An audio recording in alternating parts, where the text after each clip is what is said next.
وعلى آله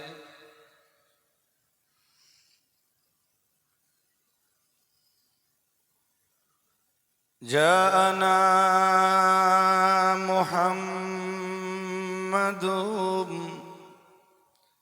بشيرا نذيرا صلوا عليه كثيرا كثيرا اللهم صل على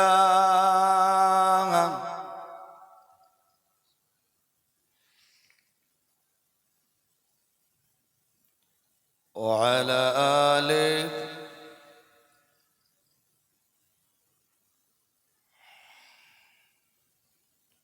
نحمده ونصلي على رسوله الكريم أما بعد فقد قال الرب سبحانه وتعالى إنما المؤمنون إخوة فأصلحوا بين أخويكم واتقوا الله لعلكم ترحمون صدق الله المولانا العظيم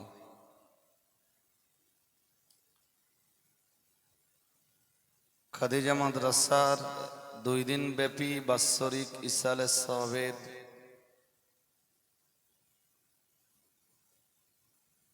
প্রথম দিন বা প্রথম রাতের মাননীয় সভাপতি সঞ্চালক সাহেব,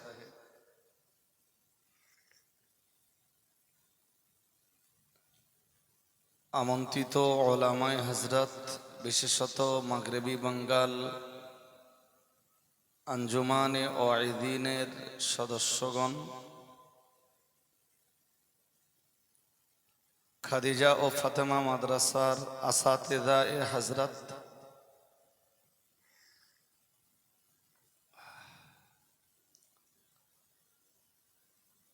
মাদ্রাসা পরিচালন কমিটির নির্বাচিত সম্মানীয় সদস্যমণ্ডলী,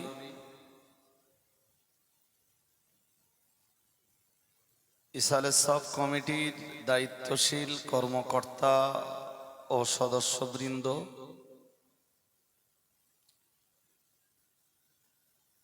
সম্মুখে বসা শ্রোতামণ্ডলী, সম্মানিতা মায়েরা, যারা এখনো বসে আছেন, শুরুতে আপনাদের একটা আশ্বাস বাণী শোনাই। সেটা হলো, আমি এখন এই রাত 12টার সময় ওয়াজ করতে বসিনি।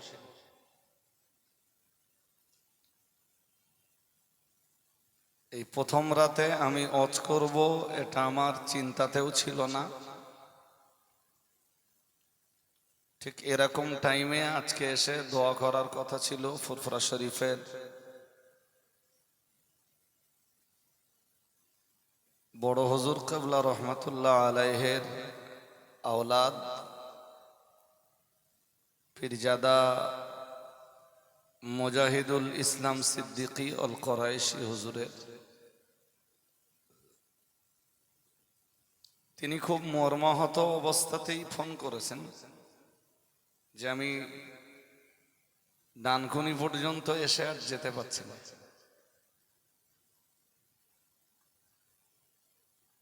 ওনার সঙ্গে থাকেন আমাদের মৌলানা মোহতারাম আব্দুল হালিম ভাই। তিনি আমাকে ফোন করে জানিয়েছেন যে আমরা অনেকক্ষণ ডানকুনিতে পুজোর জামে আটকে। যখন ফোন করেছেন কম বেশি তখন 10:30 বাজে। তো আমি হিসাব কষে দেখলাম যে রাস্তার যা কন্ডিশন, আর পুজো তো এক জায়গায় নয়। আমাদের প্রতিবেশী হিন্দু ভাইরা তাদের ধর্ম তারা পালন করছে, এরপরেও তো আবার জামে পড়তে পারে। তো ওখান থেকে যদি আর জাম না হয় তাও 2 থেকে 2.5 ঘন্টা লাগবে, তাহলে 1টা বাজবে আসতে কমপক্ষে। তো উনি বললেন, ভাই আমাকে ক্ষমা করুন, আমি যেতে পারছি না। আমি যদিও বললাম যে আজকে যদি আসতে না পারেন অন্তত কালকে একটু আসেন, কারণ সোশ্যাল মিডিয়াতে অনেক দিন ধরে প্রচার হচ্ছে আগামীকাল আসবার কথা রয়েছে ছোট হুজুর কেবলা রহমতুল্লাহ আলাইহের সুযোগ্য আওলাদ পীরজাদা আসেম বিল্লাহ সিদ্দিকী অল কোরাইশি হুজুরের।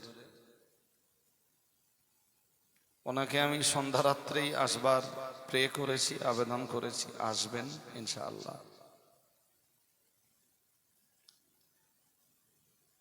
তো আজকে হুজুর এলে আমি হয়তো এই মুহূর্তে আপনাদের সামনে আসতাম না, উনি আখেরি দোয়া মোনাজাত করতেন। কিন্তু শেষ বেলাতে একরকম নিরুপায় হয়ে আসতে বাধ্য হয়েছি, আর নিয়ত করেই উঠেছি যে সালাম পড়ব, দোয়া করব। আজকে প্রথম রাত, এই প্রথম রাতে এমনি লোকজন খুব বেশি সমাবেশ ঘটে না। এছাড়া আগামীকাল তো সারা রাত ধরে জলসা হবে ইনশাআল্লাহ। সেখানেও আজকে যারা আছেন বহু মানুষের উপস্থিতি ঘটে, আর কালকে তো ইনশাআল্লাহ বহু মানুষের সমাগম ঘটবে। কমিটি, ইসালের সব কমিটির সদস্যরা তারা আজ অন্তত কম বেশ 15 দিন অক্লান্ত পরিশ্রম করছেন মাদ্রাসা ও মাদ্রাসার ইসালের সওয়াবের সার্বিক সফলতার জন্য। আল্লাহ পাকের কাছে দোয়া করি আল্লাহ তাদেরকে এর জাযায়ে কামেলা বা পূর্ণ পুরস্কার বা পুরস্কারের পূর্ণতা নসিব করুন, বলুন আমিন। আওয়াজ বড্ড স্লো হয়ে যাচ্ছে, আমি তো বললাম যে আমি ওয়াজ করবো না। মানে ভয় ত্রাসের কিছু নেই, হয়তো ভাবতেছেন যে একবার শুরু করলে আর বন্ধ হবে না, এরকম কোনো ব্যাপার না ভাই। তো আমি ছাড়বো, একটু আওয়াজ তুলে বলুন আমিন। আজ থেকে 12 বছর 13 বছর আগে অনেকেই জানেন আপনারা যে খাদিজা মাদ্রাসা তৈরি হয় 2012 সালে। ভিতরে তো আপনারা যেতে পারেন না,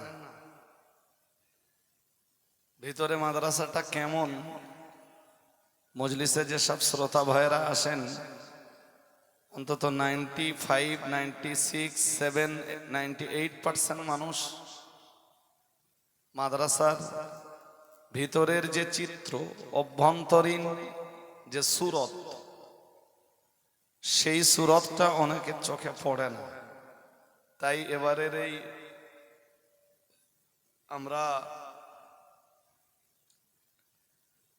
আমরা এখানে যে ব্যবস্থাটা করেছি, এর দুটো সাইডে মাদ্রাসার সুরত বা অভ্যন্তরীণ চিত্র দেখানোর জন্য কিছু একটা ছোটখাটো ব্যবস্থা করেছি। আল্লাহ রাজি হলে আগামীকাল মাদ্রাসা আরো ভালোভাবে আপনারা এখানে বসে দেখতে পাবেন যে ভিতরে কি আছে ইনশাল্লাহ, বলুন। তো আপনারা খাদিজা মাদ্রাসার উন্নতির জন্য এতটা পয়সা দেন, পয়সা যায় কোথায়?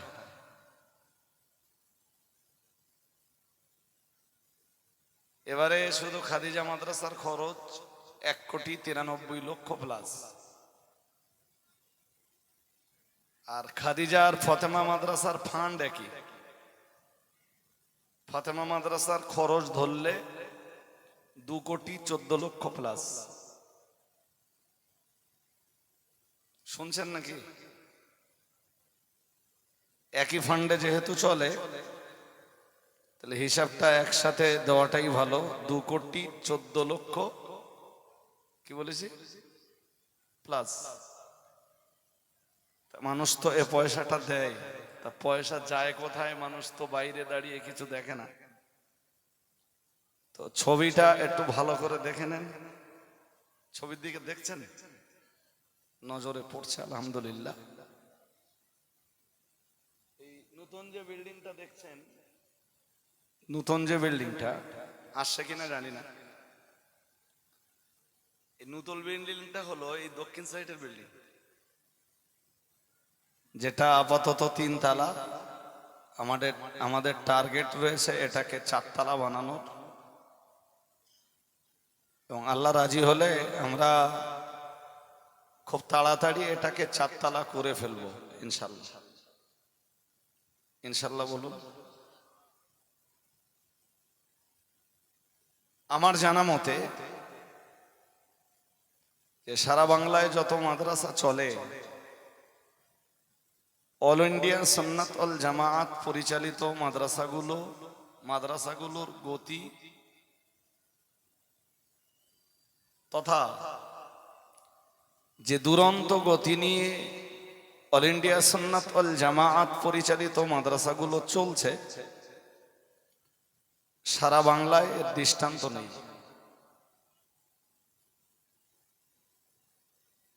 আজকে 12-13 বছরে খাদিজা মাদ্রাসা যে জায়গাতে পৌঁছেছে, এ তো আল্লাহর শুকরিয়া জ্ঞাপন করে শেষ করা যাবে না। আমরা আরো একবার আল্লাহর শুকরিয়া জ্ঞাপন করি, বলুন আলহামদুলিল্লাহ। আর একটু আওয়াজ হলে ভালো হতো না ভাই? যারা বসছেন উঠবেন না কেউ, উঠলে আমি তো এই দোয়া করব।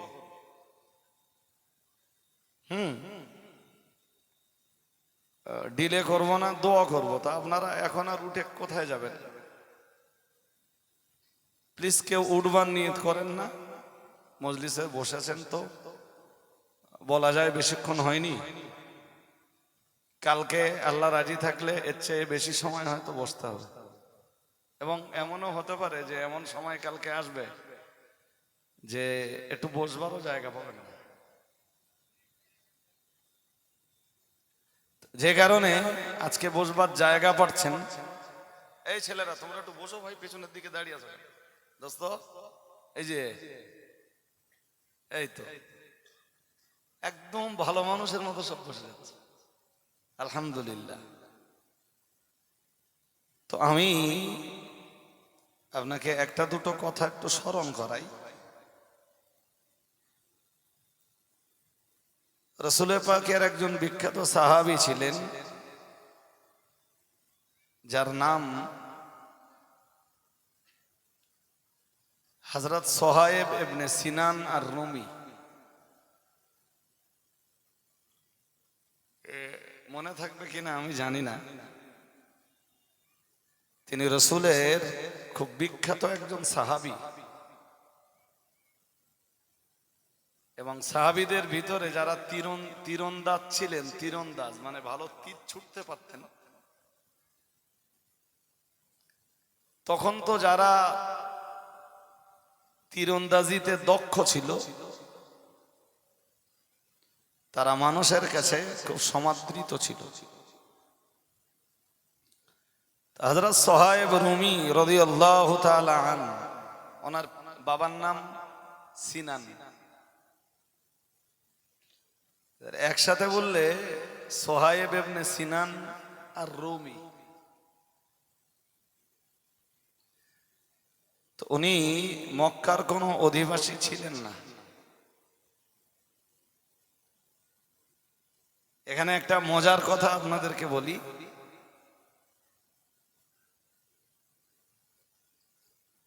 ইসলামের প্রথম দিকে যারা যারা কালেমা পড়েছিলেন তার অধিকাংশরাই ছিলেন খুব দুস্থ গরিব পরিবারের সন্তান। সবাই না, যদি আমি বলি যে সবাই খুব গরিব পরিবারের সন্তান ছিলেন যারা প্রথম দিকে ইসলাম কবুল করেছিলেন, তাহলে হযরত আবু বকরের মতো সাহাবী, হযরত ওসমান গনির মতো সাহাবী, এনারা তো ধনী ছিলেন, তাই এনারা বাদ পড়ে যায়। কিন্তু ইসলামের ইতিহাস নিয়ে যারা খুব গভীরভাবে চর্চা করেছেন তারা ভালো জানবেন যে প্রথম দিকে যারা কালেমা পড়েছেন তাদের অধিকাংশরাই ছিলেন গরিব গরিব পরিবারের, অথবা এনাদের ভিতরে অনেকেই ছিলেন কারোর বাড়ির গুলাম। শুনছেন নাকি? গোলামদের ভিতরে যেমন ছিলেন হযরত বিলাল ইবনে রবাহ রাদিয়াল্লাহু তাআলা আনহু। হযরত বিলালের আব্বার নাম ছিল রবাহ।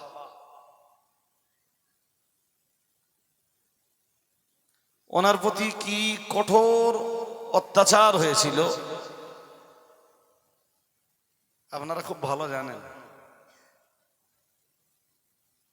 যে উমাইয়া হযরত বেলালের উপরে অত্যাচার করত।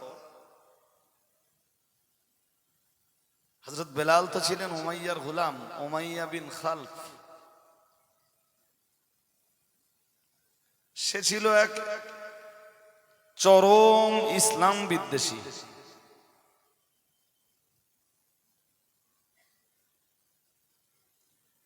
তো বদরের যুদ্ধে এই উমাইয়া বিন খালফ মুসলমানদের হাতে ধরা পড়ে বদরের যুদ্ধে।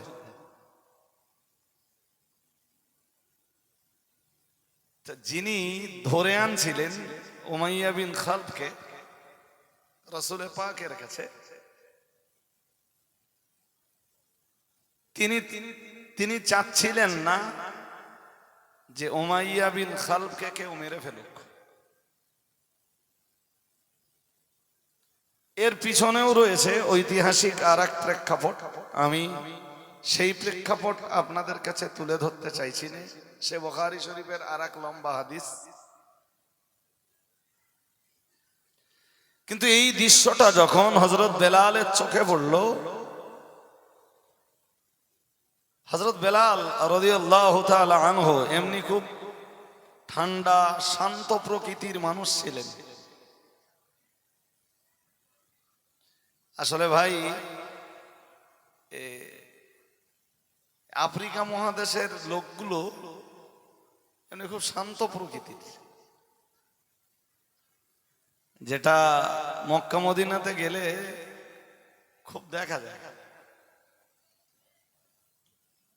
যারা আফ্রিকা মহাদেশের বিভিন্ন কান্ট্রি থেকে হজ উমরায় আসে তাদের দেখলে আজও হযরত বেলালের কথা মনে পড়ে।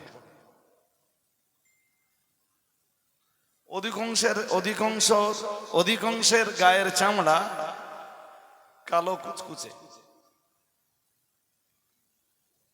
তো তাদের দেখলে হযরত বেলালের কথা বারংবার স্মরণ হয় যে হযরত বেলাল এই আফ্রিকা মহাদেশেরই মানুষ ছিলেন, কিন্তু মেজাজ খুব শান্ত প্রকৃতির। কখনো খুব বেশি চড়তেন না, গরম হতেন না।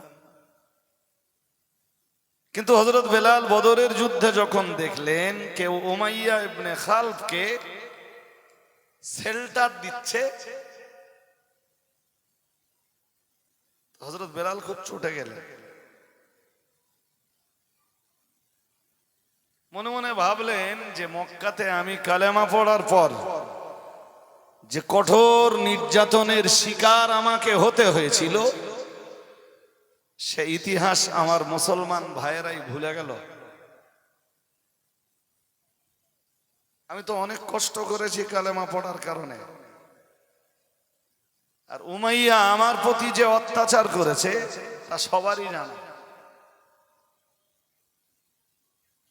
আমি একটা অত্যাচারের, এই ছেলে সোজা বস, আরে বইছিস কেন?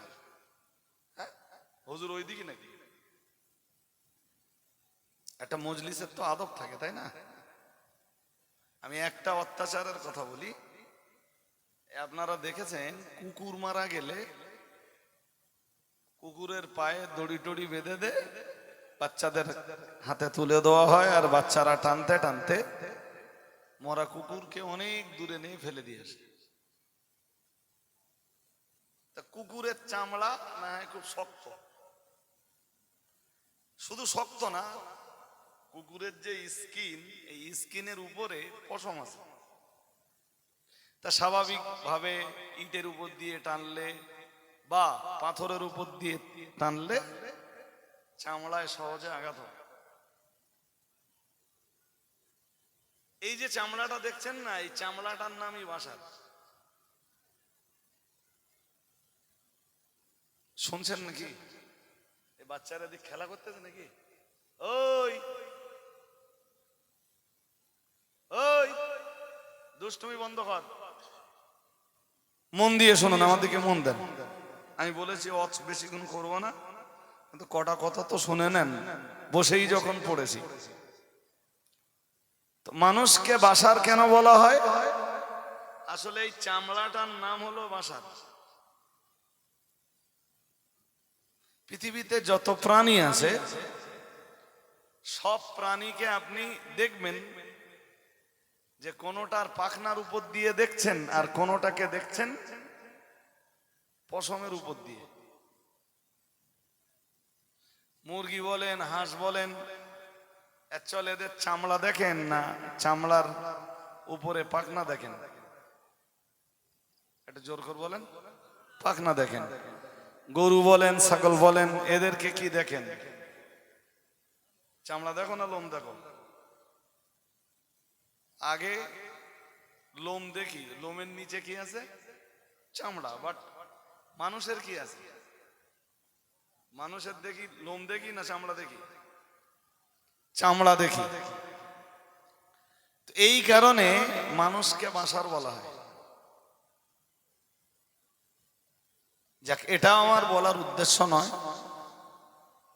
তো হযরত বেলালকে কখনো কখনো হযরত বেলালের পায়ে দড়ি বেঁধে এই মক্কার ছোট ছোট বাচ্চা ছেলেদের হাতে তুলে দেওয়া হতো, আর তারা হযরত বেলালকে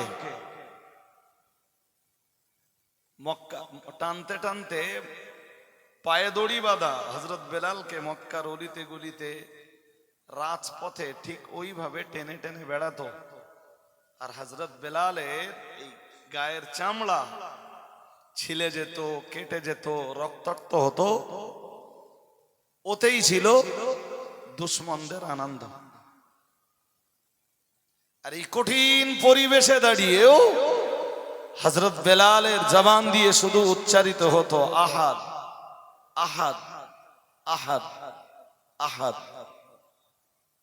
কখনো তার জবান উচ্চারণ করত লা ইলাহা ইল্লাল্লাহ মুহাম্মাদুর রাসূলুল্লাহ।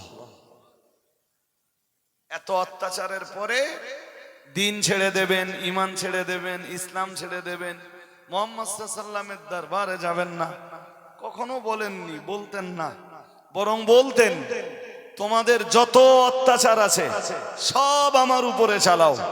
এরপরেও মনে রাখো, হযরত মুহাম্মদ সাল্লাল্লাহু আলাইহি ওয়াসাল্লামের দরবারে যাওয়া আমাকে বন্ধ করতে পারবে না। তোমাদের যেটা করার আছে সেটা করো। কখনো কখনো হযরত বেলালকে প্রচন্ড রৌদ্রে, এমনি সৌদিতে যারা গেছেন তারা ভালো জানবেন যে সৌদির রাস্তায়, আমাদের দেশের রাস্তাগুলোতে তবু গরমের সময় খালি পায়ে পা রাখা যায়, রাস্তায় খালি পায়ে জুতো না পরে। কিন্তু সৌদি আরবের রাস্তাগুলোতে অথবা মরুভূমির বালুর উপরে কি খালি পায়ে পা দিলে পা এমনি পুড়ে যায়। এখানে যদি 42 ডিগ্রি তাপমাত্রা হয়, ওখানে যখন বেশি হয় তখন 50 ডিগ্রি 52 ডিগ্রি সেলসিয়াস। তার মানে তাপটা কতটা বেশি। আর তা যদি মরুভূমির গরম বালুর উপরে হয়, তো এমনি মরুভূমির গরম বালুতে নিয়ে কাউকে শুইয়ে দিলে তার পিঠের চামড়া তো পুড়ে যাবে। আল্লাহ পাকের নবী সাহাবী হযরত বেলাল রাদিয়াল্লাহু তাআলা আনহুকে কখনো কখনো মরুভূমির তপ্ত গরম বালুর উপরে শুইয়ে দেওয়া হতো, হযরত বেলাল যাতে নড়াচড়া না করতে পারেন। তাই হযরত বেলালের বক্ষের উপরে প্রকাণ্ড প্রকাণ্ড পাথর চাপিয়ে দেওয়া হতো। একদিকে মরুভূমির গরম বালুর তাপ হযরত বেলালকে সহ্য করতে হতো, অন্যদিকে প্রকাণ্ড প্রকাণ্ড পাথরগুলো নিজের বুকের উপরে বহন করতে তাকে বাধ্য হতে হতো। এরপরেও হযরত বেলাল দিন ছেড়ে দেননি, ঈমান ছেড়ে দেননি, ইসলাম ছেড়ে দেননি, কোরআন ছেড়ে দেননি। হযরত বেলাল কালেমা ছেড়ে দেননি, বরং বেলালের জবান দিয়ে কখনো বা উচ্চারিত হতো লা ইলাহা ইল্লাল্লাহ মুহাম্মাদুর রাসূলুল্লাহ। কখনো বা হযরত বেলালের জবান দিয়ে উচ্চারিত হতো আহাদ আহাদ আহাদ আহাদ। হযরত বেলালকে ডাক দিয়ে বলা হতো, বেলাল তুমি যদি দ্বীন ঈমান ইসলাম ছেড়ে দাও, তোমার উপরে এই অত্যাচার আর করা হবে না। আল্লাহ পাকের নবী সাহাবী হযরত বেলাল জবাব দিতেন, সব ছেড়ে দিব, সব ছেড়ে দিব, কিন্তু কখনোই আমার নবী মুহাম্মাদুর রাসূলুল্লাহ সাল্লাল্লাহু আলাইহি ওয়াসাল্লামের দরবার ছেড়ে দিব না। আমার উদ্দেশ্য হযরত বেলালের লাইফ হিস্ট্রি বলি, তার জীবন ইতিহাস বলি, এগুলো আপনাদের কাছে উপস্থাপন করা, এটা আমার উদ্দেশ্য নয়। আমাদের তো কেউ একটু ভয়ভূত দেখালে আমরা এত ইমানদার এত ইমানদার, জি, এরপরেও কেউ একটু ভয়ভূত দেখালে আল্লাহ না করুন হয়তো ইমানের জায়গা থেকে সরে যাব।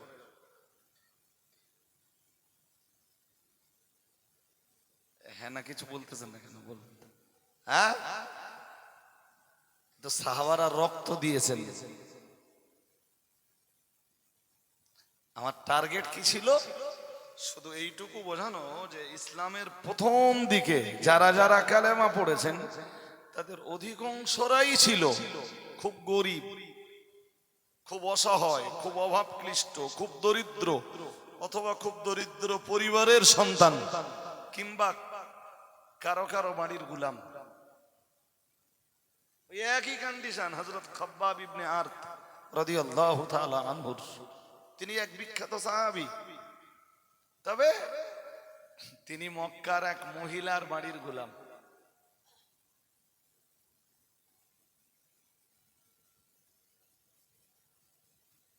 গোলামরা এসে কালেমা পড়ছে,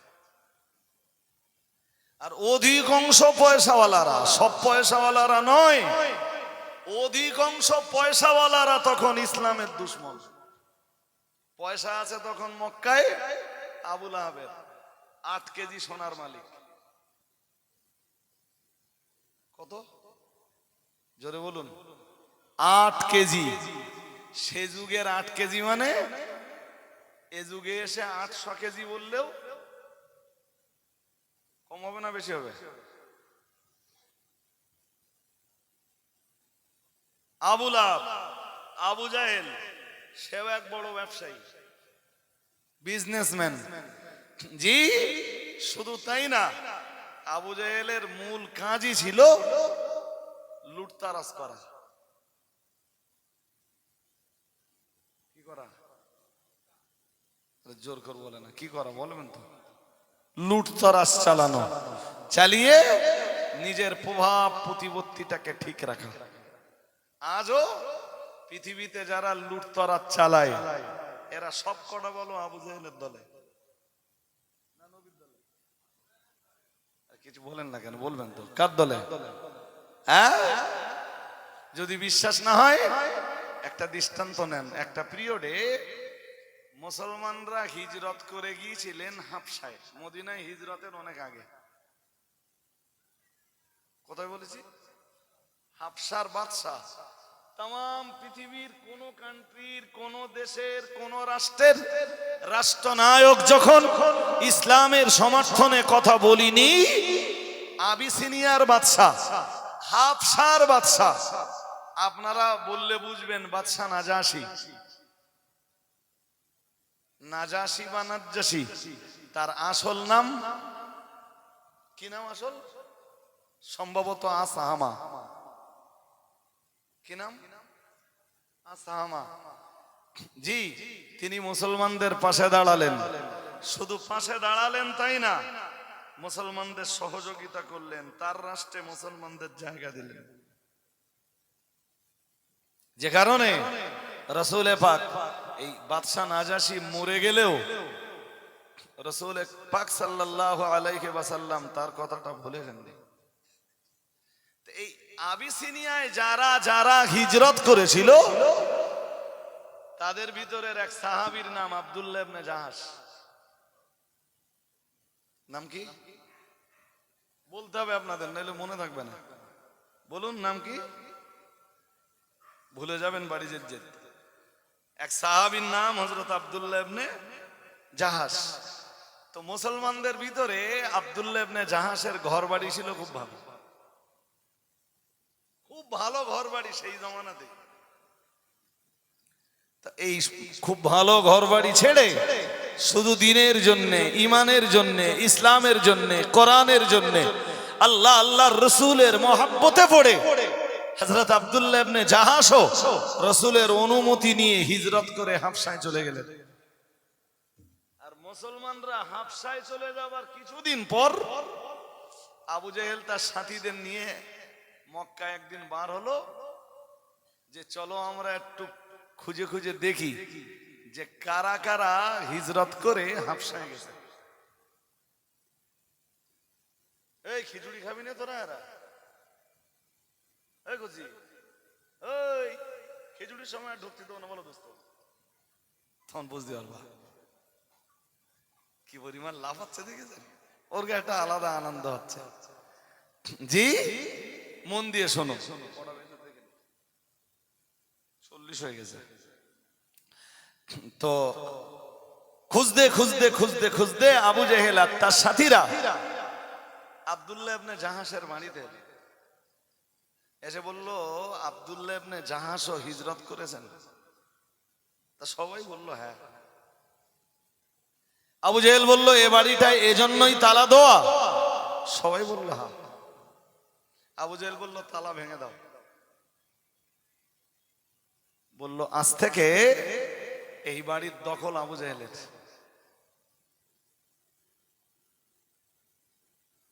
নাউজুবিল্লাহ পড়ে না, একটু জোর করে বলুন।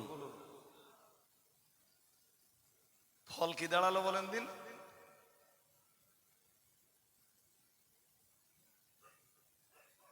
লোকের ঘর বাড়ি জোর করে দখল করা কাজটা কার?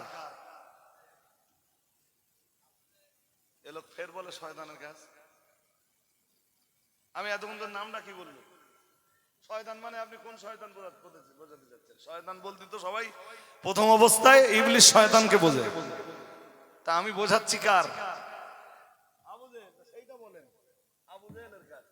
পৃথিবীর একজন নবীর নাম বলবেন, একজন নবীর নাম, অথবা একজন আল্লাহ ওয়ালার নাম, অথবা একজন পীর ওলির নাম, অথবা একজন জি মানে পরহেজগার ব্যক্তির নাম, যিনি কখনো জোর জবরদস্তি করে লোকের ঘর বাড়ি জমি জায়গা কেড়ে নিয়েছেন। দৃষ্টান্ত আছে? তাহলে আজ এখান থেকে শিক্ষা নিতে হবে অন্তত মুসলমান ঘরের সন্তানদের, যে যারাই লুটতরাজ করে, যারাই জবরদখল করে, লোকের ঘর বাড়ি জমি জায়গা কেড়ে নেয়, এদের একটাও নবী রাসূলদের দলের লোক নয়। এদের সবকটাই হলো আবু জেহেলের দলের লোক। ভুল বলছি না ঠিক বলছি বলবেন তো? হ্যাঁ। সুতরাং মুসলমানদের পাড়ায় পাড়ায় আজও খুঁজলে এরকম আবু জেহেল অনেক। আমার এই ওয়াজ কেমন লাগবে আমি জানি না, মিষ্টি না তেতো, যা লাগে লাগুক, কিন্তু এটাই বাস্তব সত্য ভাই, এটাই বাস্তব সত্য। আব্দুল্লাহ ইবনে জাহাশ কিচ্ছু জানেন না, তবে রাসূল জানেন ওর বাড়ি জবরদখল হয়ে গেছে।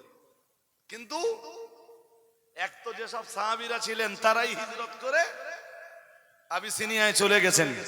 তাহলে রসুলের সমর্থক বলতে এখন শুধু চাচা আবু তালেব, আর মক্কায় যারা আছেন প্রভাবশালী, তারা প্রভাবশালী মুসলমানদের ভিতরে যারা আছেন তারা রসুলের সমর্থক, আর চাচা আবু তালেব রসুলের সমর্থক।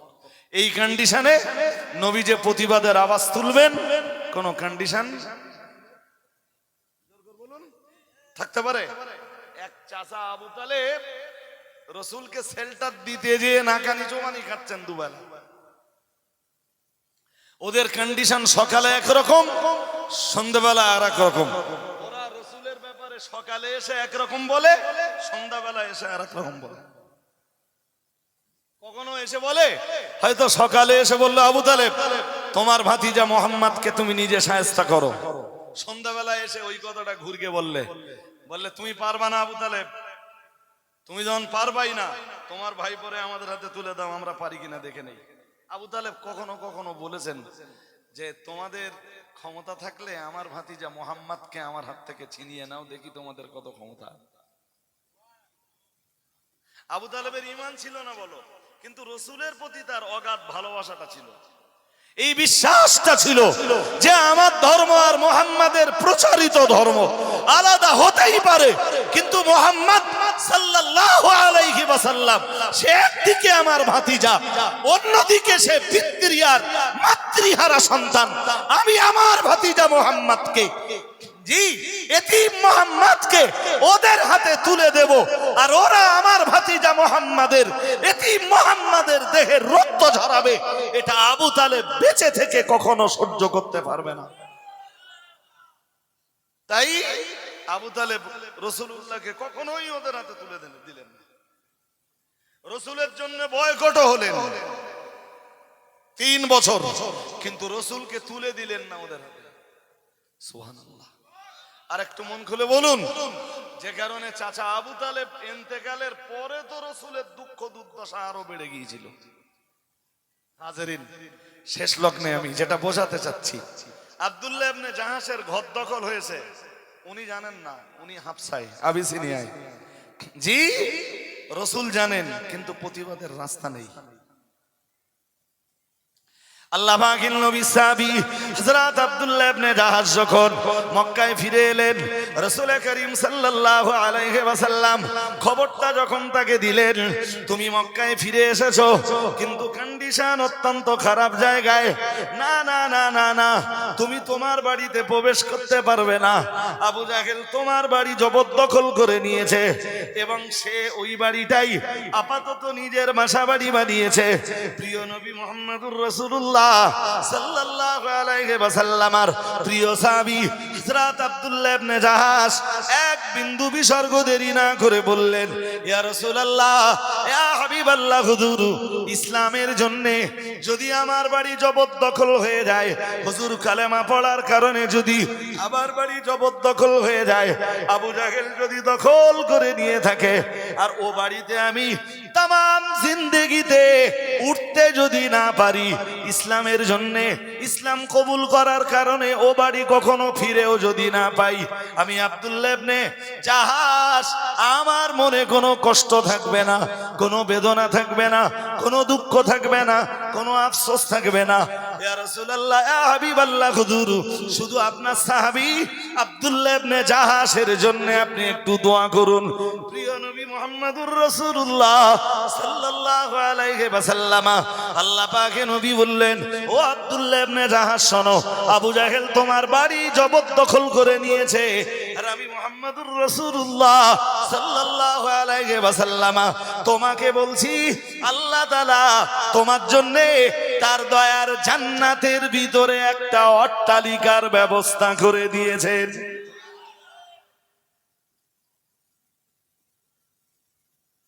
আমি শুরুতে বলেছিলাম আপনাদের যে হযরত সোহাইব ইবনে সিনান আর রুমি রাদিয়াল্লাহু তাআলা আন, তিনি বিখ্যাত একজন সাহাবী বলেছিলাম তো, উনি ওনার বাড়ি মক্কাতে না।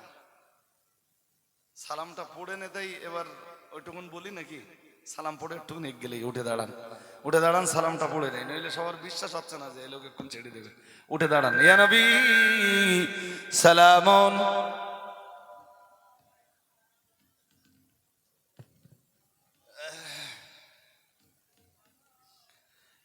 ইয়া হাবিবি সালামু আলাইকা।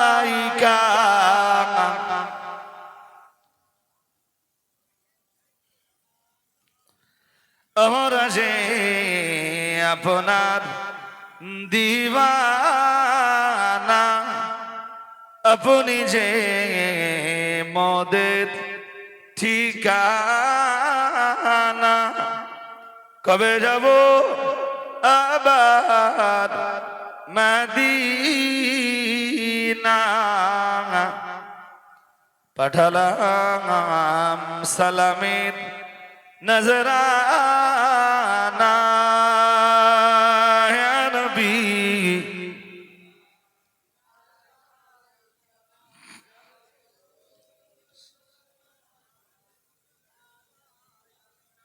ইয়া হাবিবি সালামু আলাইকা।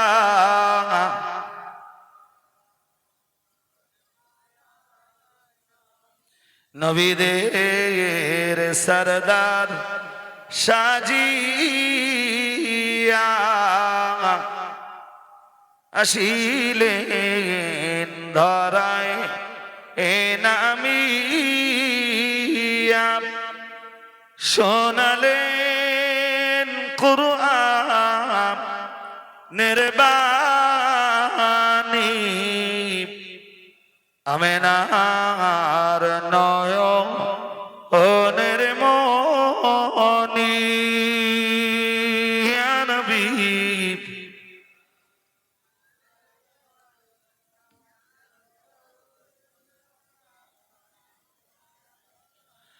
ইয়া হাবিবি সালামুন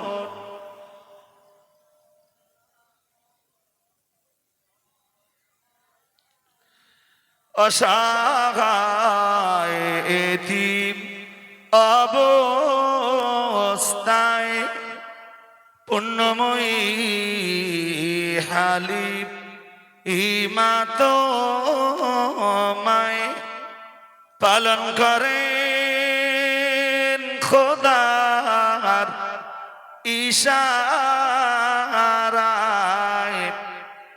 নাম তোমার জগৎ ও পাতায়।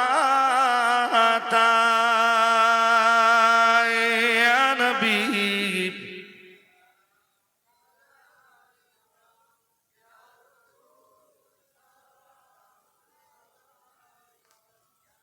ইয়া হাবিবি সালামুন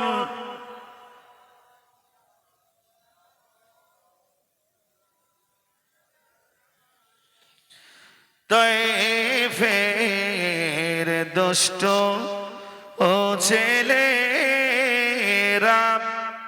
আমার রাসূলকে পাগল ভাবিয়া মারিল পাথর ছুড়িয়া। উঠিল আরশ কাঁপিয়া। ইয়া নবী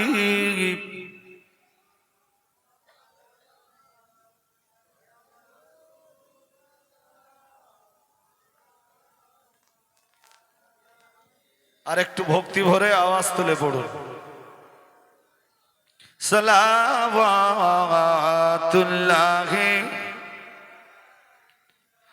তোমারি বাসি ইলাদিয়া।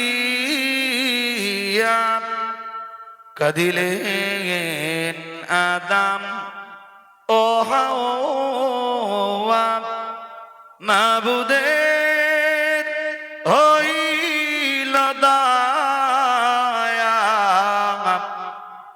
কবুল করি ইলেন দোয়া।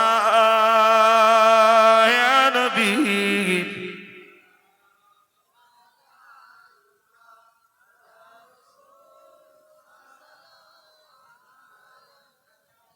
ইয়া হাবিবি সালামুন সালাওয়াতুল্লাহি ইয়া রাব্বি সাল্লি ওয়া সাল্লিম দাইমান আবাদ আলা নবিয়িকা খায়রিল খালকি কুল্লিহিম বেজার রব মেরে দরুদ ও সালাম বরগজিদ নবী পার আপনে মুদাম বলগল উলা بكماله كشف الدجى بجماله حسنت جميع خصاله صلوا عليه وآله اللهم صل على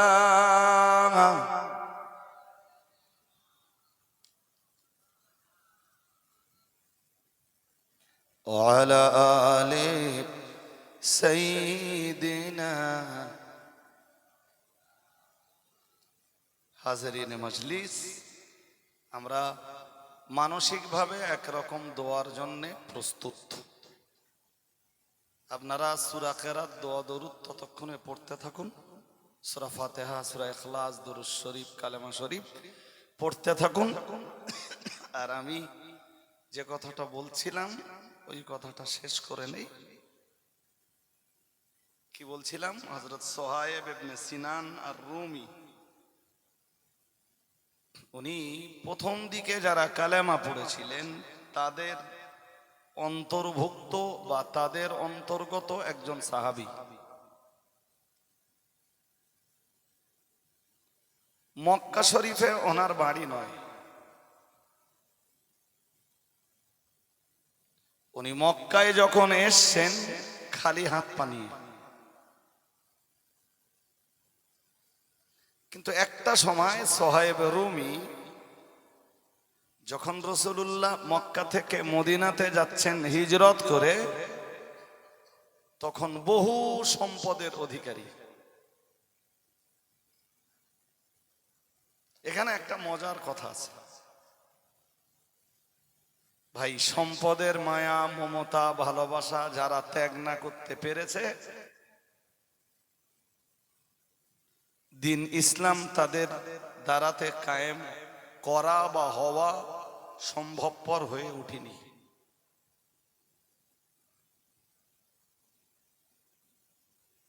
যেমন রাসূলের আরেক বিখ্যাত সাহাবী সুহাইব রুমির কথা ওই পর্যন্ত মনে রাখুন, কথা যেটা বলার সেটা বলবো। আর একটা ছোট্ট দৃষ্টান্ত দিচ্ছি 2 মিনিটে। রাসূলের আরেক বিখ্যাত সাহাবী হযরত মুসাইব ইবনে উমাইর রাদিয়াল্লাহু তাআলা আনহু, যিনি শুয়ে আছেন, মনোযোগ দিয়ে শোনেন। এই কথাটা মনে পড়বে আপনাকে আপনার মদিনাতে গেলে, যে রজব আলী সাহেবের কাছে শুনেছিলাম হযরত মুসাইব ইবনে উমাইর একজন বিখ্যাত সাহাবী, তিনি শুয়ে আছেন ওহদের ওই পাঁচিল বেষ্টিত জায়গায় যেখানে 70 জন সাহাবীর কবর। ওই 70 জন সাহাবীর ভিতরে একজন ছিলেন মুসাইব ইবনে উমাইর।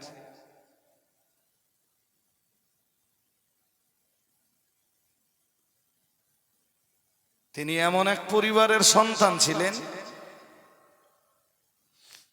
যাদের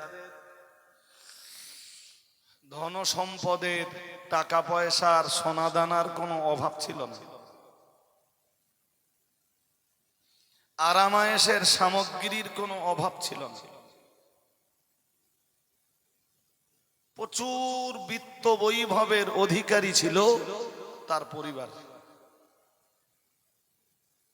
প্রচুর ধন সম্পদের মালিকানা ছিল তার পরিবারের। এমনকি তিনি যেসব জামা কাপড় পরতেন, মক্কার রাজপুত বা রাজপুত্ররা মুসাইব ইবনে উমাইরের পরিধানকৃত এই জামা কাপড়ের কাছে হেরে যেত। আরবের রাজপুত বা আরব দুনিয়ার রাজপুত্র যারা মুসাইব ইবনে উমাইরের ব্যবহৃত জামা কাপড়ের কাছে তারাও হেরে যেত। তিনি যে আতর ব্যবহার করতেন, আতর আরব দুনিয়া নয়, আপনি বললে বলতে পারেন পৃথিবীর সবচাইতে মূল্যবান আতরের গন্ধ মুসাইব ইবনে উমাইরের শরীর থেকে পাওয়া যেত। আর দেখতে ওই রকম সুদর্শন হযরত মুসাইব ইবনে উমাইর। তাহলে একদিকে দেখতে সুন্দর, গায়ের জামা হেভি মূল্যবান, ব্যবহারের আতর বিশ্ব সেরা, পায়ের জুতো ওই রকম মূল্যবান।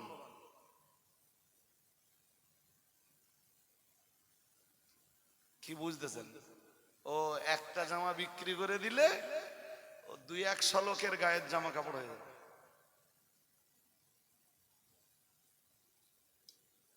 এত বেশি দামি জামা কাপড় পরতেন মুসাইব ইবনে উমাইর। কিন্তু গোটা পরিবার ইসলাম বিরোধী। ওর ভিতর থেকেই মুসাইব ইবনে উমাইর রাসূলের দরবারে এলেন। তিনি শুধু ওদিকে তাকাচ্ছেন কেন? ওদিকে কিছু নেই। মুসাইব ইবনে উমাইর শুধু শুনেছিলেন যে মক্কাতে একজন মানুষ তিনি নবী হওয়ার দাবি করছেন, তার দরবারে একবার ঘুরে আসেন। রাসূলুল্লাহ তখন দারে আরকামে, দারে আরকাম ওই বিখ্যাত জায়গা যেখানে রাসূলের বহু সাহাবী এসে কালেমা পড়েছেন, যেখানে হযরত খাব্বাব কালেমা পড়েছেন, যেখানে হযরত ওমর রাদিয়াল্লাহু তাআলা আনহু কালেমা পড়েছেন, যে দারে আরকামে দাঁড়িয়ে কালেমা পড়েছেন মুসাইব ইবনে উমাইরের মতো বিখ্যাত সাহাবী। সুবহানাল্লাহ। আরেকটু মন খুলে বলেন, তখন মক্কায় কোথাও যদি রাসূলকে না পাওয়া যায়, দারে আরকামে গেলে রাসূলকে পাওয়া যাবে। একটা সুপ্ত জায়গা, গুপ্ত জায়গা, যেখানে শত্রুদের সহজে চোখ পড়তো না। মুসাইব ইবনে উমাইর রাসূলের মক্কায় রাসূলের সন্ধান নিতে নিতে নিতে নিতে জানতে পারলেন রাসূলুল্লাহ আছেন দারে আরকামে। ওই শাহী জামা কাপড় পরে, ওই শাহী জামা কাপড় তখনও তার গায়ে, জি, আর তার গায়ের আতর মানে তো বুঝতেই পাচ্ছেন হেভি মূল্যবান আতর। দ্যাটস মিন মজলিসের যে কেউ তার ওই শরীরের, তার জামা কাপড়ের আতরের সুগন্ধ পাবে।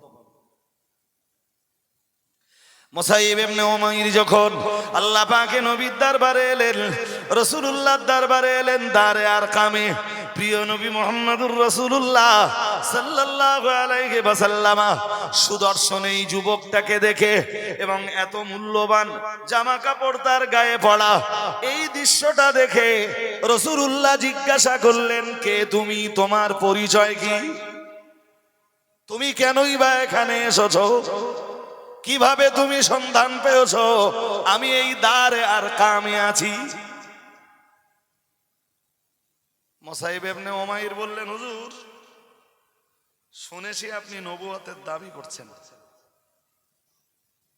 আপনি নবী হওয়ার দাবি করছেন, তাই নিয়ত করেই এসেছি যে আপনার দিদার পেয়ে যদি বুঝি বেশক আপনি নবী, তো আপনার কাছে হাতে হাত দিয়ে বায়াত হয়ে যাবে। নবীজি বললেন, এই যেটুকু এসছো এতে কি বুঝলে? বললেন, হুজুর যেটুকু আপনার এই দরবারে বসেছি ওইটুকুতেই বুঝেছি বেশক আল্লাহ পাক আপনাকে নবী করে পাঠিয়েছেন। হুজুর আমার বিত্ত বৈভবের অভাব নেই, ধন সম্পদের অভাব নেই, টাকা পয়সার অভাব নেই, সোনাদানার অভাব নেই, কিন্তু আমার অভাব হুজুর একটা জায়গায়। আমি এটা অনুভব করছি যে আমি কালেমা পড়লে আর বাড়িতে যেতে পারবো না, আর যদি যাই আমার মা জানতে পারলে আমার মায় আমাকে বন্দি করে দিবে। মুসাইব ইবনে উমাইরের মায়ের মেজাজ ছিল খুব কঠোর, খুব কঠোর প্রকৃতির মা। আমি সমালোচনা করছি না, কখনো কখনো কোনো ছেলেকে এরকম মায়ের পাল্লায় পড়তে হয়। আমি জাস্ট এটা বলতে চাইছি যে যার মা নিঃসন্দেহে তার কাছে ভালো, আর কোন মাই সন্তানের কাছে বলুন খারাপ নয়। এরপরও বলছি মুসাইব ইবনে উমাইরের মা ছিলেন ভীষণ কঠোর আর ইসলামের খুব ঘোরতর দুশমন। বলেন হুজুর আমার মা জানতে পারলে হয়তোবা আমারে বাড়িতে জায়গা দেবে না।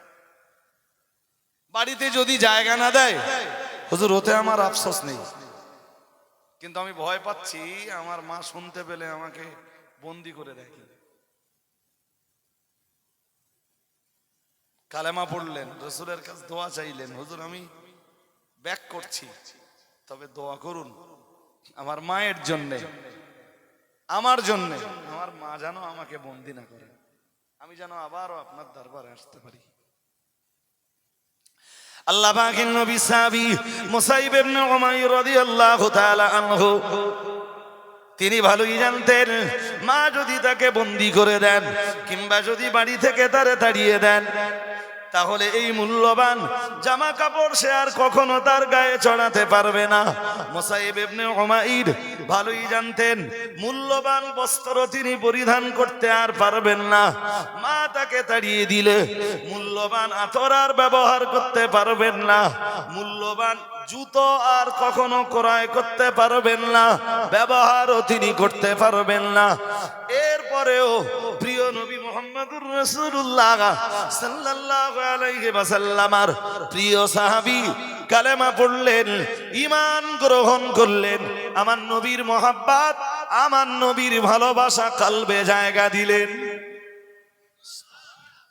আর একটু মন খুলে বলেন, সব ছেড়ে দিচ্ছেন বলো, ওই প্রচুর ধনরাশি, প্রচুর ধন সম্পদ, সব কিছুর মায়া মমতা ভালোবাসা ভুলে যাচ্ছেন শুধু ঈমানের জন্য, শুধু ইসলামের মায়ায়, শুধু রাসূলের ভালোবাসায়, শুধু আল্লাহর মহব্বতে, শুধু কোরআনের প্রেমে পড়ে সব ভুলে যাচ্ছেন। কোন জিনিসের প্রতি যেন হযরত মুসাইব ইবনে উমাইরের আর কোনো ভালোবাসা নেই। বেশ কিছুদিন নিজেকে লুকিয়ে রাখতে পারলেন। সবচেয়ে মজার ব্যাপার ভাই, কালেমা যারা পড়েছে এই কালেমা ওয়ালারা কালেমা খুব বেশি দিন লুকিয়ে রাখতে কেমনে রাখবে?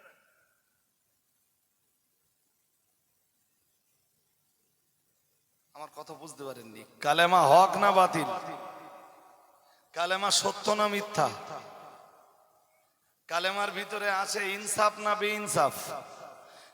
এই ইনসাফ, হক, সত্য, ন্যায়পরায়ণতা, আদালত এই জিনিস কখনো বেশি দিন গোপন করে রাখা যায় না। মুসাইব ইবনে উমাইরের মা জানতে পারলেন, মা তো বিরাট বড় এক দুশমন ইসলামের। মুসাইব ইবনে উমাইরকে একদিন ডাকলেন, উনি এতদিন ধরে গোপনে গোপনে যাতায়াত করছিলেন, যখন মা জানতে পারলেন ডাকলেন, ডেকে বললেন মুসাইব কালেমা পড়ছো?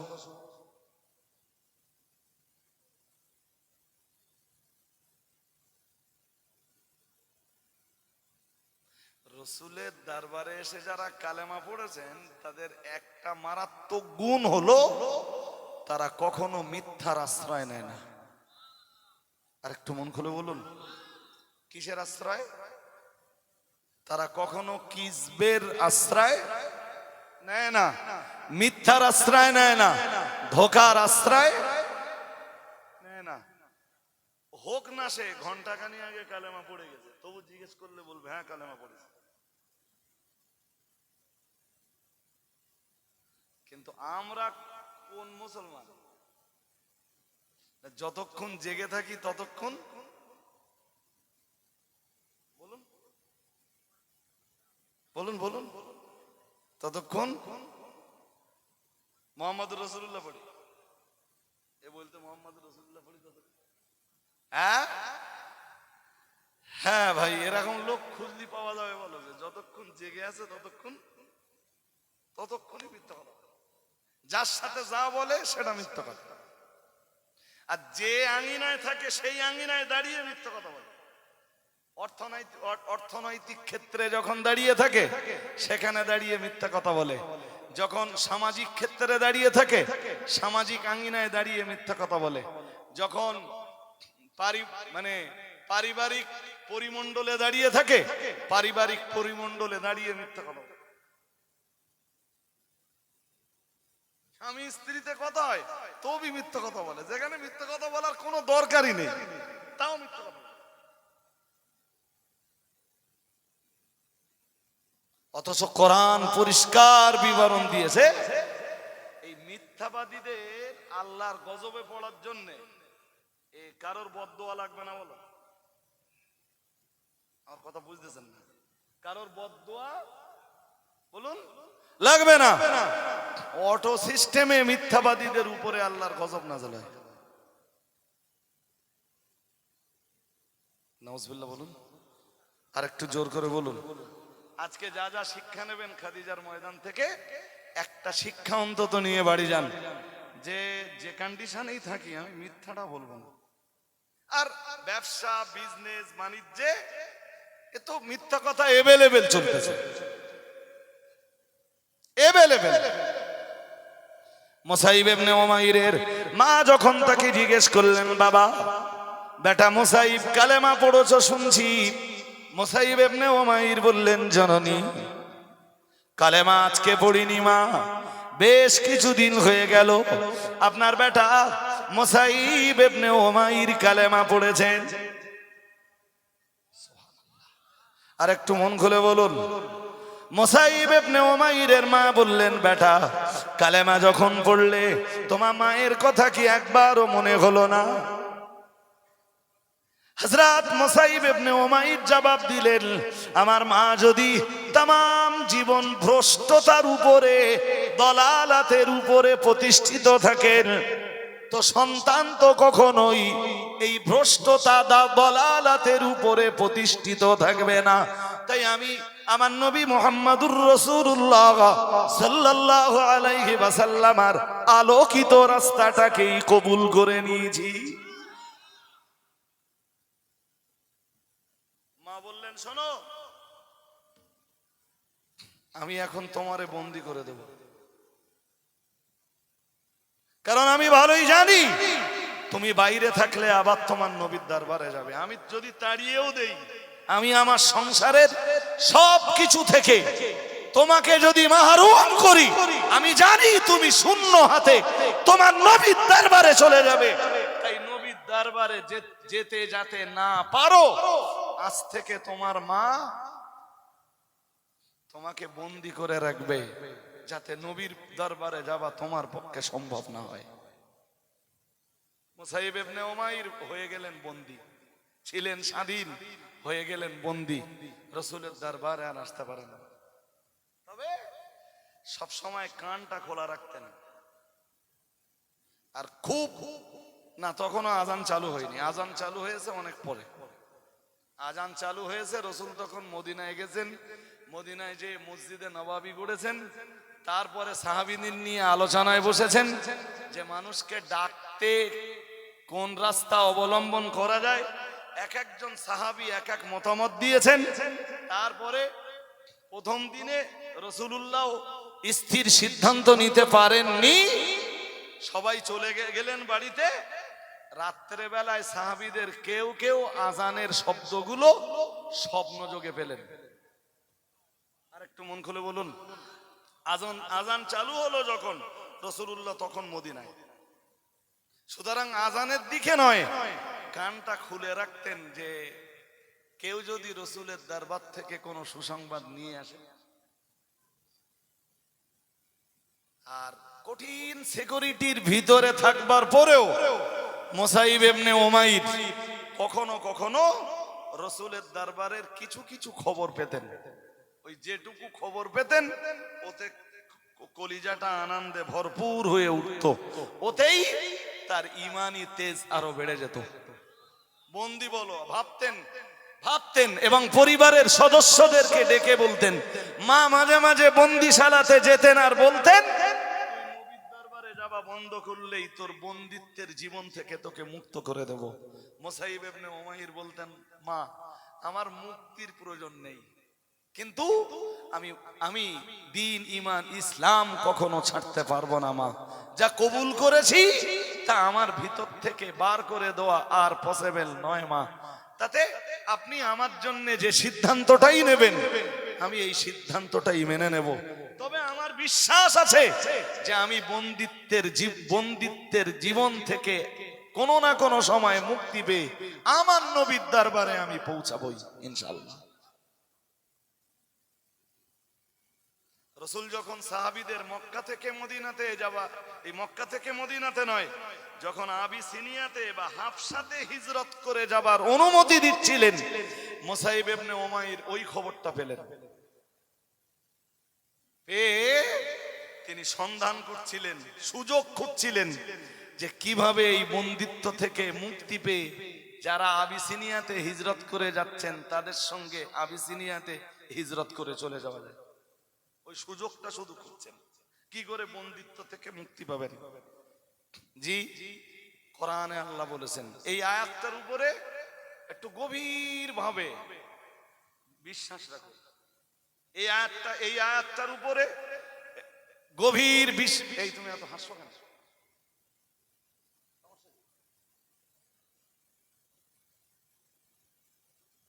এই যে তোমারে বলছে হাসছো কেন?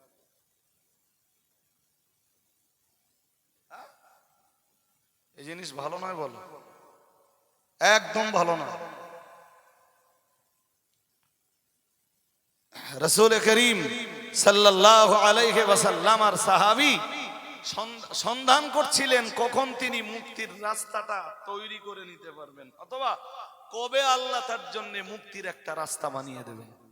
আর কোরআনের একটা আয়াত এখানে একটু স্মরণ রাখুন, সূরা 28 পারা সূরাতুত তালাক নামে একটা সূরা আছে, ওই সূরায় এক আয়াত আছে, আল্লাহ বলেন ওমাইয়াত্তাকিল্লাহ ইয়াজআল লাহু মাখরাজা। মহান আল্লাহ জানিয়েছেন ওমাইয়াত্তাকিল্লাহ, যারা আল্লাহকে ভয় করেন, ইয়াজআল লাহু মাখরাজা, আমার আল্লাহ তাদের জন্য রাস্তা তৈরি করে দেন। এবার যদি জিজ্ঞেস করেন যে হুজুর কিসের রাস্তা, আমি তার জবাবে বলবো সব রকম রাস্তা। আপনি অত্যাচারের কবলে বন্দী, আল্লাহকে আরো বেশি করে ভয় করুন, আল্লাহই পারেন আপনাকে অত্যাচারের কবল থেকে মুক্ত করার রাস্তা তৈরি করে দিতে। রুজি রুটিতে সংকীর্ণতা, আপনি এমনি চেষ্টা করে খুব বেশি কিছু হবে না, খুব বেশি কিছু করতে পারবেন না, আল্লাহকে আরো বেশি ভয় করুন। রুজি রুটির যে সংকীর্ণতা রয়েছে ওর ভিতর থেকে বেরিয়ে আসবার রাস্তাটা আল্লাহই আপনাকে বানিয়ে দেবেন। অন্যায় ভাবে আপনার উপরে জুলুম চলছে, অত্যাচার চলছে, ওর ভিতর থেকে বেরিয়ে আসবার চেষ্টা করছেন, আরো আল্লাহকে ভয় করুন, আরো বেশি পরহেজগারিতা অবলম্বন করুন, আরো আল্লাহর জন্য বেশি সাজদা নিবেদন করুন। নিশ্চয়ই আল্লাহ ওই জুলুম, অত্যাচার আর অবিচারের ভিতর থেকে বেরিয়ে আসবার মতো রাস্তা আপনার জন্য তৈরি করে দিবেন।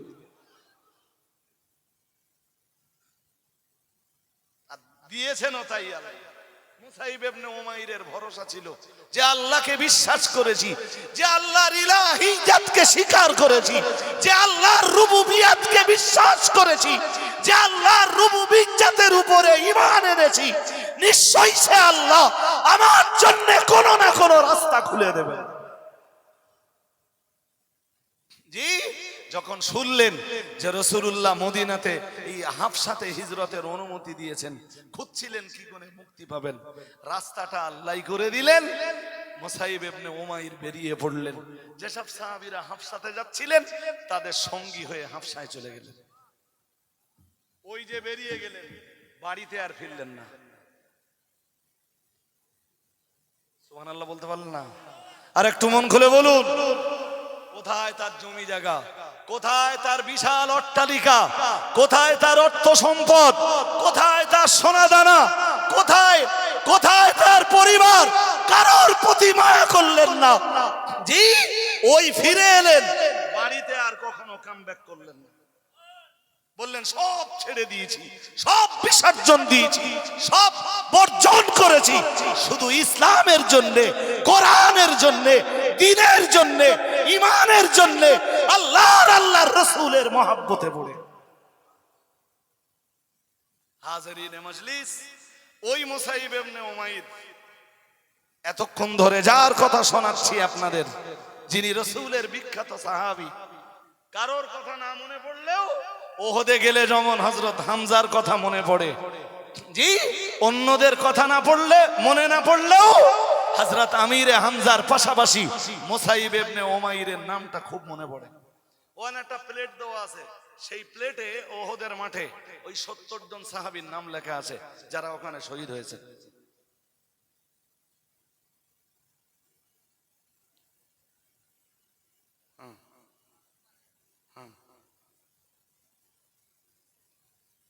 দোয়া নয়, বলেছে আল্লাহকে বেশি যে ভয় করে আল্লাহ তাকে মুক্তির রাস্তা তৈরি করে দেয়। ওমাই ইয়াত্তাকিল্লাহ ইয়াজআল লাহু মাখরাজা। সুবহানাল্লাহ। আরেকটু মন খুলে বলুন। আমি একদম শেষ লগ্নে, ফিরে আর গেলেন না, শেষ জীবনটা কাটলো এই দরিদ্রদের লেবাসে। কাদের লেবাস? ওই রাসূলুল্লাহ যেমন জামা কাপড় পরতেন, যেরকম ধরনের, ওই রকম ধরনের, ওই রকম মানের জামা কাপড় পরতেন। সব তো ছেড়ে দিয়েছেন, কোনো কিছুর প্রতি মায়া করেননি, কখনো মনে হয়নি। মজার ব্যাপার যেটা, বদরের যুদ্ধে যখন মুসাইব ইবনে উমাইর দেখলেন তার এক ভাই ধরা পড়েছে, তার নাম আবুল আজিজ। এই নামটা একটু মনে রাখুন। তার এক ভাই ধরা পড়েছে, নাম তার আবুল আজিজ। তা ভাই মানে রক্ত তো, হ্যাঁ না জোর করে বলেন, ভাই মানে কি? রক্ত তো, জি। তো রাসূলের যে সাহাবী মুসাইব ইবনে উমাইরের ভাই আবুল আজিজকে ধরে নিয়ে যাচ্ছেন, ঠিক ওই পরিবেশে মুসাইব ইবনে উমাইরের চোখে পড়েছে দৃশ্যটা। আল্লাহ পাকের নবী সাহাবী মুসাইব ইবনে উমাইরের ভাইয়ের সাথে দীর্ঘ লম্বা সময় ধরে কোনো কথাবার্তা হয়নি। বছরের পর বছর কেটে গেছে, দু ভাইয়ের সাথে কোনো সম্পর্ক ছিল না। আজকে বদরের ময়দানে যখন তিনি দেখতে পেয়েছেন মুসলমানরাই তার ভাই আবুল আজিজকে ধরে নিয়ে রাসূল পাকের দরবারে চলে যাচ্ছে, আল্লাহ পাকের নবী সাহাবী হযরত মুসাইব ইবনে উমাইরের মনে কোনো দয়া হলো না, কোনো মায়া হলো না, কোনো মমতার জাগরণ ঘটলো না, বরং তিনি দাঁড়িয়ে দাঁড়িয়ে দৃশ্যটা দেখছিলেন। হঠাৎ রাসূলুল্লাহর যে সাহাবী তাকে পাকড়াও করে নবীর দরবারে নিয়ে যাচ্ছিলেন, তাকে ডাক দিয়ে বললেন দ্রুত করো, বিলম্ব করো না, যত তাড়াতাড়ি পারো রাসূলের দরবারে ওকে হাজির করো। ওর মা অনেক ধন সম্পদের অধিকারিণী, ওর মতো একজনকে ধরতে পারলে তোমরা অনেক টাকা পয়সা পাবে।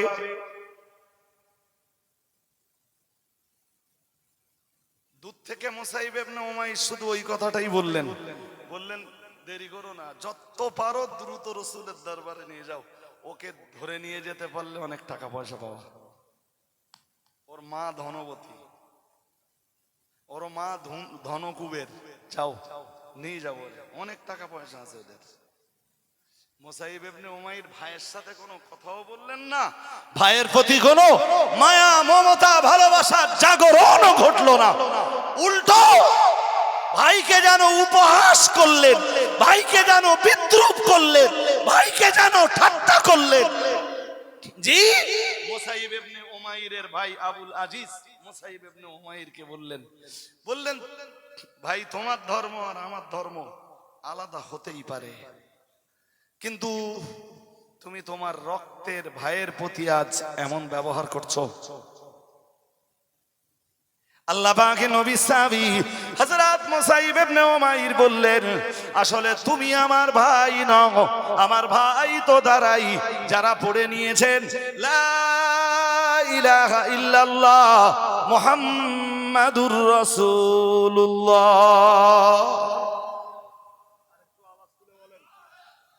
তুমি আমার কিসের ভাই? আমার ভাই তো মুসলমানরা, আমার ভাই তো কালেমাওয়ালারা, আমার ভাই তো দুনিয়ার ঈমানওয়ালারা। তোমার সাথে আমার কোনো সম্পর্ক নেই। আর সম্পর্ক সেই দিন হবে যদি তুমি কালেমা পড়ো। এটাও এক চূড়ান্ত শিক্ষা যে একজন মুসলমানের কাছে সবচাইতে বড় সম্পর্ক তার ঈমানের সম্পর্ক। কিসের? জোর করে বলুন। এর বহু দৃষ্টান্ত রয়েছে। হযরত ওমর যখন বদরের যুদ্ধে নেমেছেন, জানেন হযরত ওমরের টার্গেট ছিল তার মামু। হযরত ওমর ভেবেছিলেন যে বদরের যুদ্ধে সুযোগ পেলেই মামুরি জাহান্নামে পাঠাবো। কে? জোর করে বলেন। মামা কে জানেন? হযরত ওমরের মামাটা কে? আরে মামু মায়ের ভাই, ওটা আমি জানি না। আমি জিজ্ঞেস করছি মামু কে? তাহলে মামার ভাই, মায়ের ভাই। মায়ের ভাই যে মামা হয় এটা আমি জানি না। হ্যাঁ না বলে না, জানি তো। তারপরও জিজ্ঞাসছি কেন, ওমরের মামা কে জানেন? জানেন না? হযরত ওমরের মামার নাম আবু জেহেল। এবার কি বুঝতে অসুবিধা হচ্ছে? ওমরের মামার নাম কি? ওমরের মায়ের পরিচয় পড়ে দেখবেন, সেখানে পরিষ্কার লেখা আছে যে হযরত ওমরের মা আবু জেহেলের বোন। তাহলে হযরত আবু জেহেল হযরত ওমর, মানে আবু জেহেল হযরত ওমরের কি হয়? কথা বলেন। মামার ভাগনা। বদরের যুদ্ধে হযরত ওমরের টার্গেট ছিল মামুরি জাহান্নামে পাঠাবো। যদিও মামুরি জাহান্নামে পাঠানোর সুযোগ হযরত ওমরের আসেনি, কিন্তু টার্গেটটা তো ছিল। হযরত ওমরের সিদ্ধান্ত ছিল রক্তের সম্পর্ক বড় নয়, ঈমানের সম্পর্কটাই বড়। সুবহানাল্লাহ। আরেকটু মন খুলে বলুন। হাজেরিন, শেষ কথা, সোহেব রুমি প্রচুর ধন সম্পদের অধিকারী। যখন তিনি হিজরত করে মদিনায় যাবেন, রাসূল ততক্ষণে মদিনায় চলে গেছেন। সম্ভবত ৩-৪ জন সাহাবীর আর হিজরত করতে বাকি। হিজরত করতে করতে প্রায় সাহাবীরা সবাই হিজরত করে মদিনায় চলে গেছেন। কেবল ২-৩ জন সাহাবী তখন হিজরত করতে বাকি, অথবা ৩-৪ জন সাহাবী তখন হিজরত করতে বাকি। আর যারা যারা তখনও মক্কা থেকে মদিনায় যেতে বাকি রয়েছেন, ওদের ভিতরেই ছিলেন আল্লাহ পাকের নবীর বিখ্যাত সাহাবী হযরত সোহেব রুমি রাদিয়াল্লাহু তাআলা আনহু। সোহেব রুমি যখন মক্কা থেকে মদিনায় হিজরত করে যাবার মনস্থ যখন করলেন, এরাদা যখন করলেন, ইচ্ছা পোষণ যখন করলেন, তিনি সিদ্ধান্ত নিয়ে ফেললেন মক্কায় তো আমার অনেক সম্পদ রয়েছে, অন্তত কিছু সম্পদ সঙ্গে করে নিয়ে মদিনায় হিজরত করি। সব তো নিয়ে যেতে পারবো না, সম্পদ এতটাই। উনি বুঝতে পারছেন যে এত সম্পদ নিয়ে যাওয়া আমার পক্ষে সম্ভব নয়। তো যতটা নিয়ে যেতে পারি, একটা বাহন অন্তত যতটা নিয়ে যেতে পারে ততটা তো গুছকেলেই। তো উনি ওনার সম্পদ গুছিয়ে নিয়েছেন অনেকটাই, যতটা উনি বহন করে নিয়ে যেতে পারবেন মদিনায়। এই সম্পদ গোছগাছ করে নিয়ে বেরিয়েছেন, বাহনের উপরে চড়েছেন, কিছু দূর গেছেন, আবু জেহেল আর আবু জেহেলের দলের লোকেরা হাজির।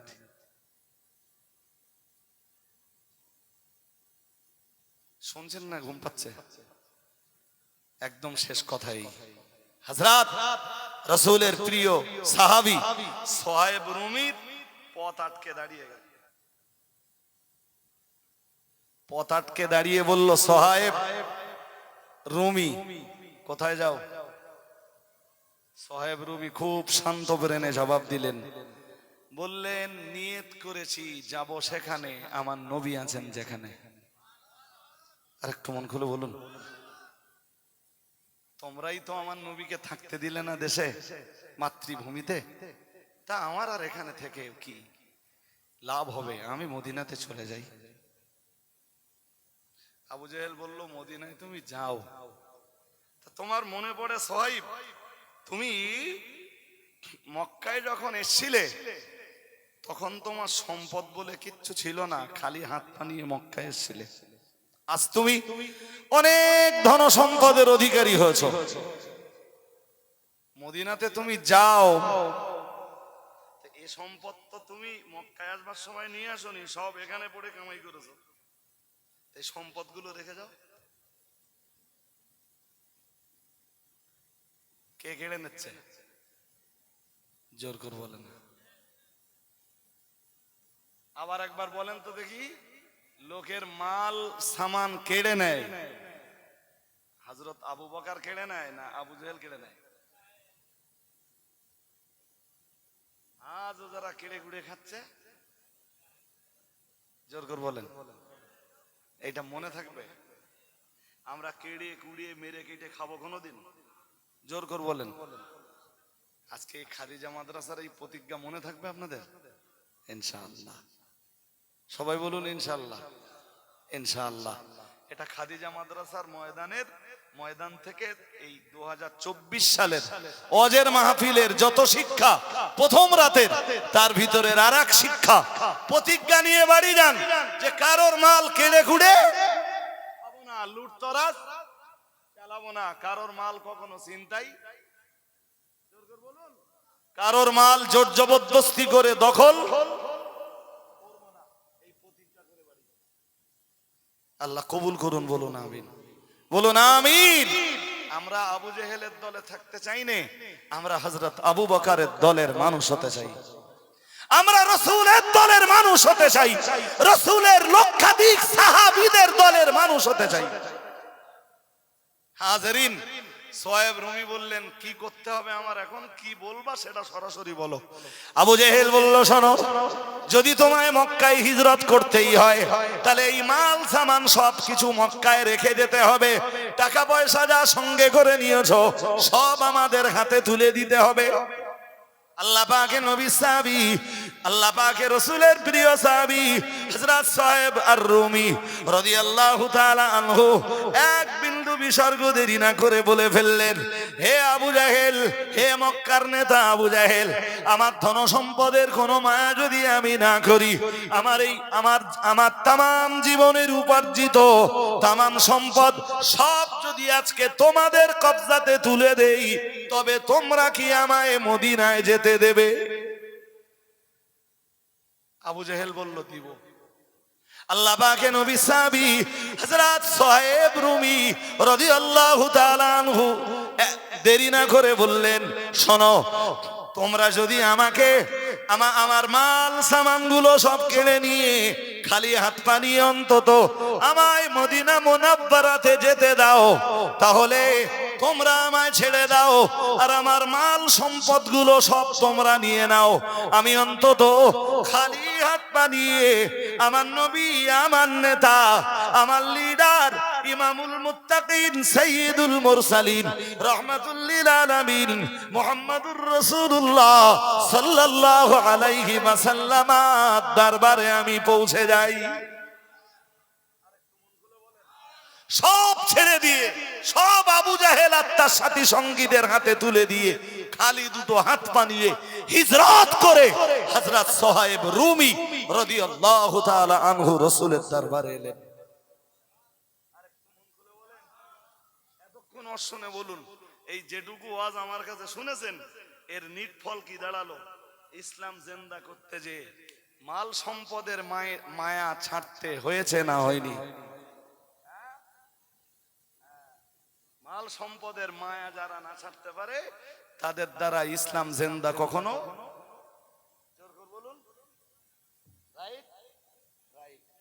আজও যদি ইসলাম জিন্দা করতে হয়, তাহলে মাল সম্পদের মায়া করতে হবে না, মায়া একটু হলেও ছাড়তে হবে।